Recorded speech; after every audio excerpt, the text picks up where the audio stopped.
میرے ماموں بھی یہ تیجا کرتے تھے، 40واں کرتے تھے، میرے چاچا بھی، تو صدیوں سے کوئی بدعت نہیں چلی آ رہی. بدعت کچھ دن چلتی ہے، چینج ہو جاتی ہے. صدیوں سے جو چیز چلی آ رہی ہے وہ سنتی ہے. بدعت کی تو ڈیفینیشن یہ ہے کہ وہ ٹکتی نہیں ہے. کہ ربیع الاول پچھلے سال جس طرح منایا گیا تھا اس دفعہ تھوڑا چینج ہے، اگلے سال اور چینج ہوگا. 100 سال پہلے جو منایا گیا تھا وہ بالکل ڈفرینٹ اسٹائل تھا. اور اب جس طرح سے آہستہ آہستہ جا رہے ہیں تو بریلوی علماء خود بیدار ہو گئے کہ یہ تو وہی لطیفہ مجھے یاد آ رہا ہے کہ معین اختر کہتا ہے میرے ماموں نے پولیس والوں کو ایسی ایسی گالیاں دیں، ایسے ایسے پارٹس کو گالیاں دیں، پولیس والے کہہ رہے تھے یار یہ والے پارٹس تو ہمیں پتہ ہی نہیں کہاں، یہ کون سے پارٹس ہیں. تو ہمارے یہاں جو بریلوی علماء ہیں وہ خود پریشان ہو رہے ہیں، یار یہ والی تو اور ہی پبلک ہم سے بھی 4 ہاتھ آگے نکل گئی، تو نئی چیزیں آ رہی ہیں. تو آپ کوئی بات نہیں بھائی، ابھی آپ دیکھیں آگے آگے ہوتا کیا ہے. باقاعدہ ابھی مائیکل جیکسن جیسے ڈانس شروع ہونے والے ہیں ربیع الاول میں.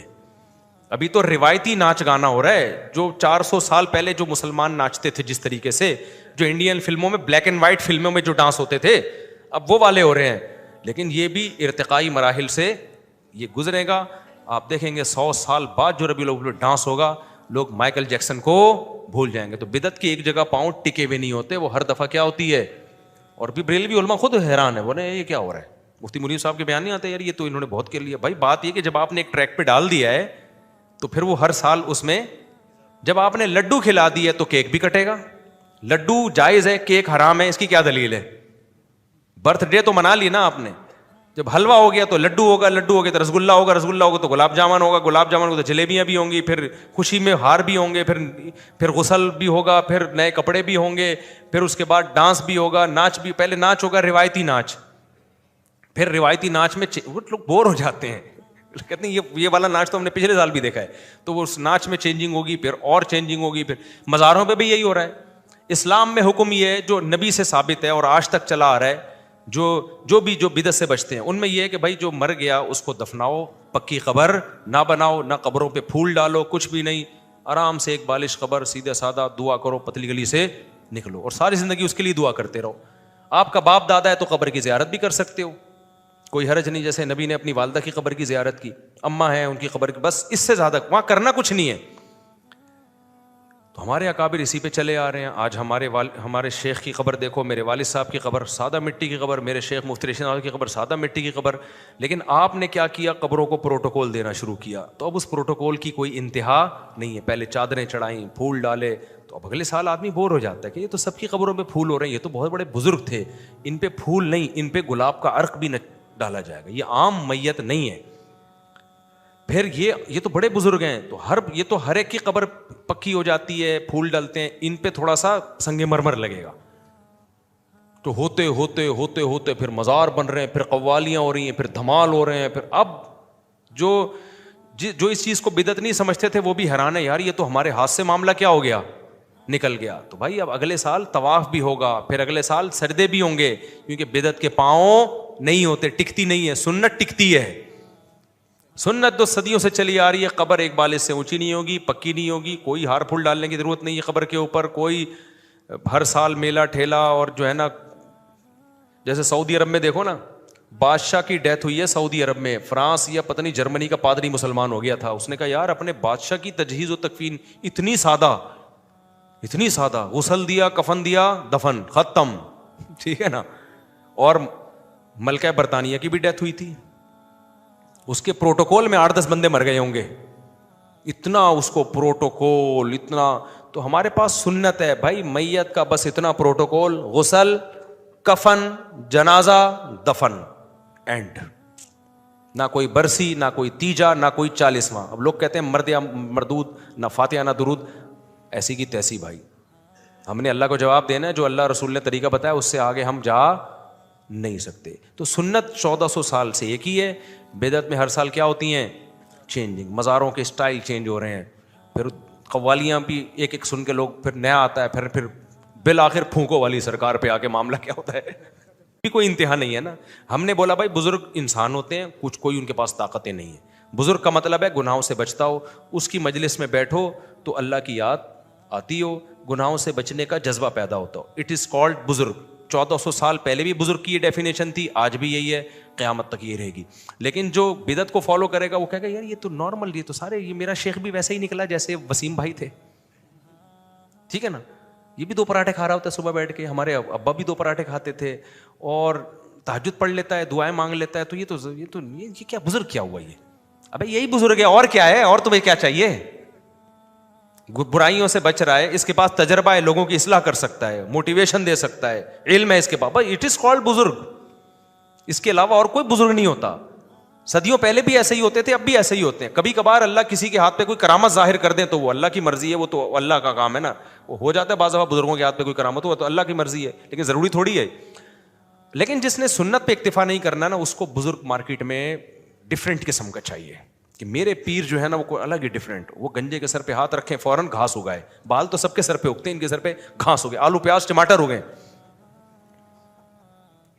یہ شادیوں کی باتیں کبھی نہ کریں, شادیوں کی باتیں بزرگوں پہ سوٹ بولو نہیں کریں, اور یہ یوں نہ کریں, یہ یوں نہ کریں, یہ ایسے نہ کریں, یہ چلیں تو پتہ نہیں فرشتے پر بچھانا شروع کر دیں, یہ بکری نہ خریدیں, یا شاپنگ نہ کریں, یہ نہاری نہ کھائیں. تو یہ جو بدعتی لوگ ہوتے ہیں نا, ان کے لیے بڑی ٹینشنیں ہوتی ہیں, کیونکہ ان کو اپنے آپ کو بزرگ ثابت کرنے کے لیے بہت پاپڑ بیلنے پڑتے ہیں. ہمیں کچھ بھی نہیں کرنا پڑتا, ہمیں 4 شادیوں کے بعد بھی بزرگ لوگ مان رہے ہیں. میں نہیں کہتا میں بزرگ ہوں, لوگ مان رہے ہیں, جو تبھی تو آپ عقیدت میں بیٹھے ہوئے ہیں. 4 شادیاں بھی ہو گئیں, بچے بھی دبا کے ماشاء اللہ ہو رہے ہیں, پراٹھے بھی کھا رہے ہیں, بتا کے کھاتا ہوں, پراٹھا کھاتا ہوں, نہاری بھی پھوڑ رہا ہوں.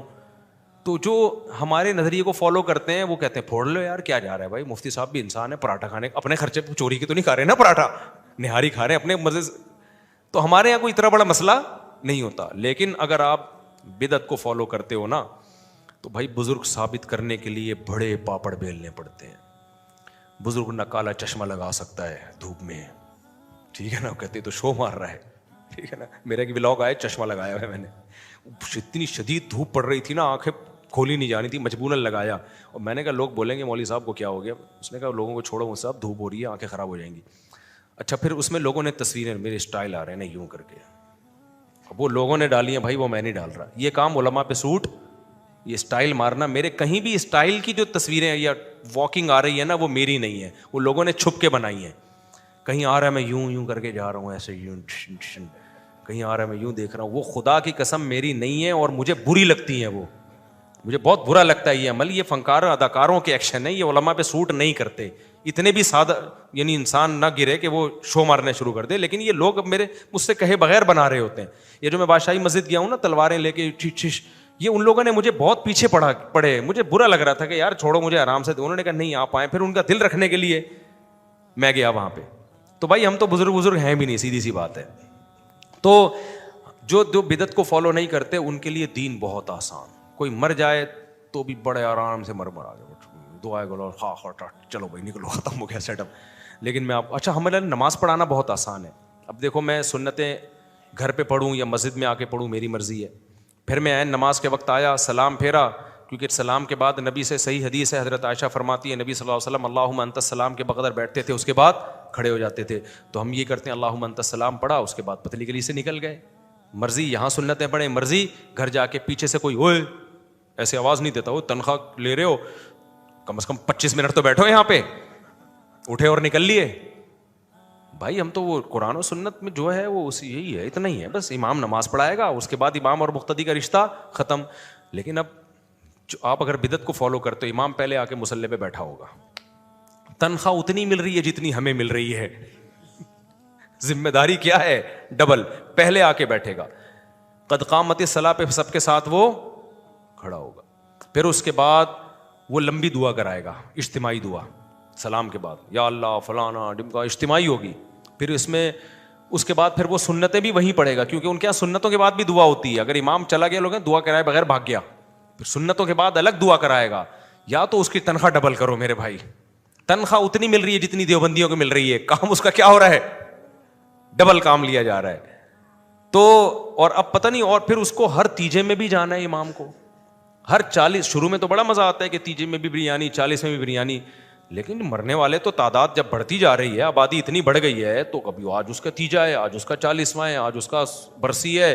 ہم تو مانتے ہی نہیں سویم, چلے کو اور برسی کو اور 40ویں کو, تو لوگ ہمیں تنگ ہی نہیں کرتے, تنگ ہی نہیں کرتے نا, تو اس لیے ہم بڑا ہنسی خوشی زندگی گزار رہے ہیں. لیکن جو مانتے ہیں, تو امام صاحب بیچارے کی ذمہ داری, اس کے تیجے میں نہیں گئے تو وہ ناراض, اس کے 40ویں میں نہیں گئے, اس کی پیدائش میں بھی جا رہے ہو, مرنے میں بھی جا رہے ہو, چلے میں بھی جا رہے ہو, تیجے. میں تو مردوں کو بھی غسل نہیں دیتا.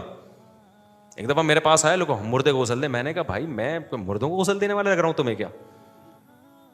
کہہ رہے نہیں مفتی صاحب آپ عالم ہیں تو آپ کی ذمہ داری ہے سنت کے مطابق آپ غسل دے سکتے ہیں, ہمیں سنت کے مطابق غسل دینا نہیں آتا. میں نے کہا آپ خود جب نہاتے ہو تو سنت کے مطابق غسل کرتے ہو یا نہیں کرتے؟ اگر نہیں کرتے بالفرض, تو کبھی میرے پاس آیا کہ صاحب مجھ سے غسل فرض ہو گیا ہے, مجھے سنت کے مطابق غسل کرنا نہیں, تو مجھے نہلا دو. میں آپ کو جواب, میں تجھے نہلانے والا لگ رہا ہوں؟ یا آپ آؤ کہ جی منصف صاحب سنت کے مطابق بغلیں صاف کرنا. بغل کا بھی ایک سنت طریقہ ہے صاف کرنے کا, نتف العانہ حدیث میں آتا ہے, اکھاڑا جائے.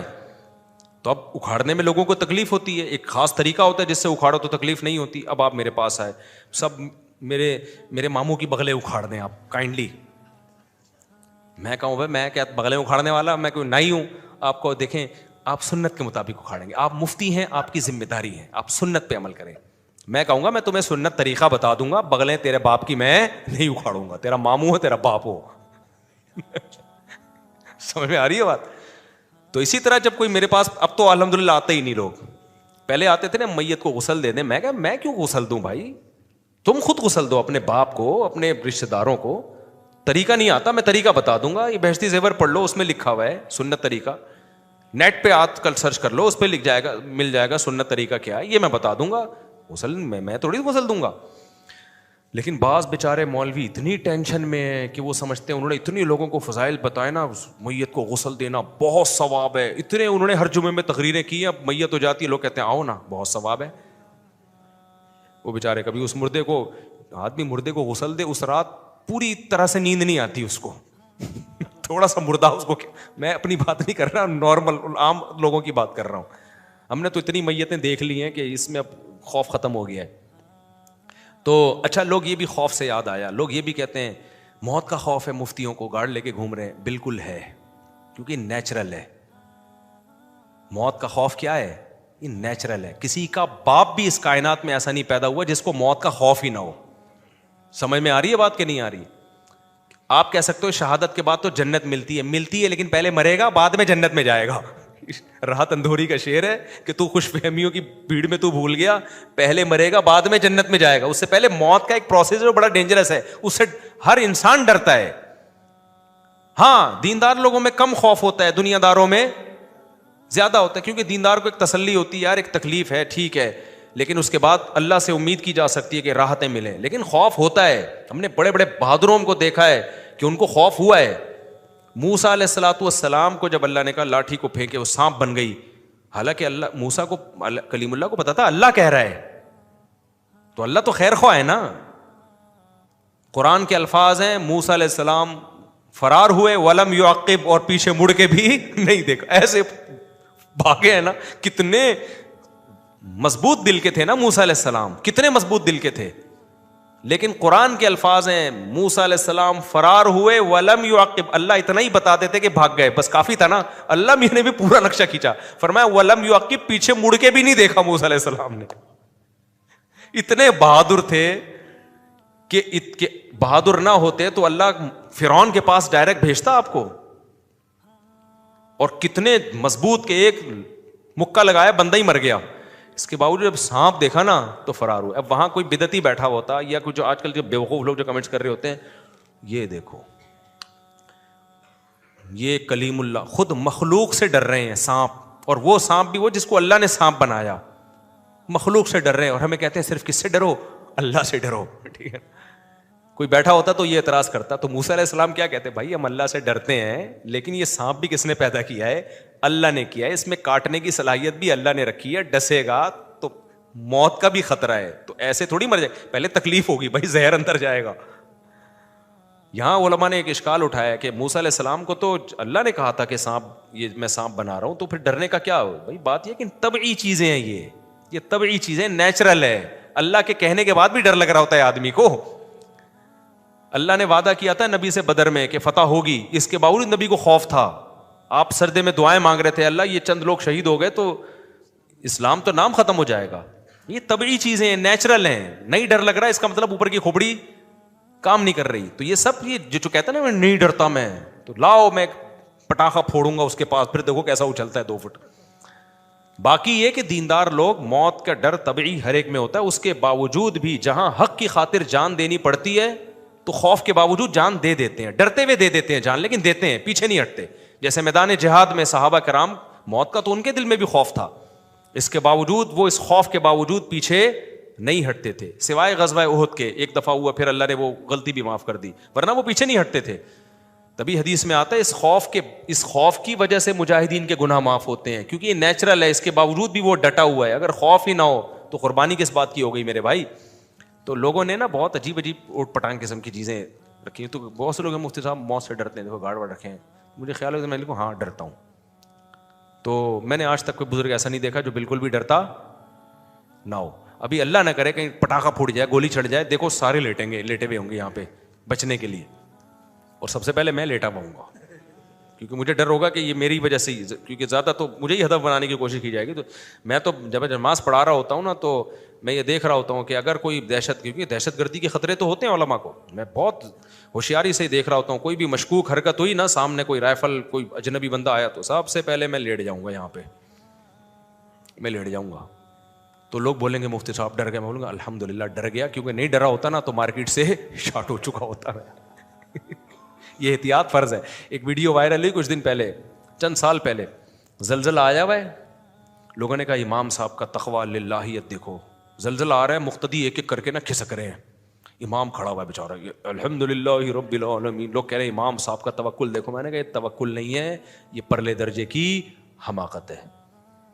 کیونکہ جب چھت گرے گی نا تو وہ نہیں دیکھتی امام کون ہے، مقتدی کون ہے، ان میں کتنی رکعتیں ہوئی تھی، کتنی باقی ہیں. کہ زلزلہ بولے ابھی سلام رہ گیا، خالی سدا صاحب رہ گیا، ان کا ایک باقی تھا وہ کمپلیٹ ہونے دو. چھت تو گرتی ہے بھائی، تو امام کو چاہیے پتلی گلی سے بھاگے وہ. لیکن وہ امام کو بھی پتا تھا میں اگر بھاگ گیا مقتدی بولیں گے آئندہ تمہارے پیچھے نماز ہی نہیں پڑی. تو بزدل آدمی نکلا. جیسے ہی زلزلہ آئے، ہم پہ فرض ہے جہاں بھی ہوں، چاہے تراویح میں ہوں، تہجد میں ہوں، فوراً وہاں سے کیا کریں، بھاگیں. اور یہ حدیث میں ہے، نبی نے فرمایا تم میں نماز کی حالت میں کوئی سانپ دیکھے تو سانپ کو قتل کرے، جا کے نماز کمپلیٹ نہ کرے. ہونا تو یہ چاہیے تھا. ہمارے نبی، ہمارے جو رائے ہے اس کے مطابق ہمیں نبی یہ سمجھاتے کہ جب کوئی سانپ دیکھے تو نماز میں بالکل توجہ نہ کرو، کیونکہ تمہارا کانٹیکٹ ڈائریکٹ کس سے چل رہا ہے، اللہ سے چل رہا ہے. ایسے موقع پہ پتہ چلے گا کس کی سچی مچی کی نماز تھی، کس کی جھوٹی موٹی کی. سانپ تمہیں کچھ بھی نہیں کہے گا، کیونکہ جس کی اللہ پہ نظر ہوتی ہے اس کو سانپ بچھوؤں سے ڈر نہیں ہوتا. تو یہ بتاتے، لیکن نبی نے ایسا نہیں بتایا. نبی نے فرمایا نماز میں سانپ نظر آئے کیا کرنا ہے، اسے مارنا ہے. پھر اس میں فقہا کا اختلاف ہوا کہ جب ہم اسے ماریں گے تو نماز ٹوٹ جائے گی یا نہیں ٹوٹے گی. امام حنیفہ کہتے ہیں نماز ٹوٹ جائے گی، لیکن اس کو مارنا کیا ہے، واجب ہے، دوبارہ سے نماز پڑھیں. بعض فقہا کہتے ہیں کہ نہیں، کیونکہ نبی نے حکم دیا مارنے کا تو وہ آگے صحیح کنٹینیو کر لے، ٹھیک ہے نا، لیکن مارنا پڑے گا اس کو. اگر آپ نے نماز نہیں توڑی سانپ کو دیکھ کر، اللہ پہ اعتماد کیا کہ میں اللہ سے میرا کانٹیکٹ ہے، تو بھائی سانپ کا اللہ سے کانٹیکٹ اس قسم کا نہیں ہے. وہ ایک آدمی کسی کے گھر گیا نا، کتا بہت بھونک رہا تھا، تو مہمان ڈر گیا. میزبان نے دیکھا مہمان ڈر رہے، تو میزبان نے مہمان سے کہا آپ نے سنا نہیں ہے کہ بھونکنے والے کتے کاٹتے نہیں ہیں، تو آپ کیوں ڈر رہے ہیں؟ کہہ رہے میں نے تو سنا ہے، پتہ نہیں آپ کے کتے نے بھی سنا ہے کہ نہیں سنا. اس کو بھی یہ بات ہو سکتا ہے اس کی نالج میں نہ ہو، یہ کاٹ دے مجھے. تو سانپ کا تھوڑی کوئی کانٹیکٹ ہے کہ یہ اللہ، وہ تو وہ مارے گا. تو یہ دین فطرت ہے میرے بھائی. اس میں کوئی عجیب سی چیزیں دین میں لانے کی کوشش مت کرو. تبھی اسباب اختیار کرنے کا حکم دیا ہے ہمیں، اور وسائل اختیار کرنے کا حکم دیا ہے. بات لمبی ہو گئی، کہاں سے کہاں چلے. تو بدعت میں خلاصہ یہ نکلا، بدعت میں ٹینشنیں ہی ٹینشنیں ہیں، سنت میں راحتیں ہی راحتیں ہیں، سکون کی زندگی ہے. بدعت میں بڑی ٹینشنیں ہیں، کیونکہ بدعت کے پاؤں نہیں ہوتے، ٹینشنوں میں چلتے چلے جاتے ہیں آگے.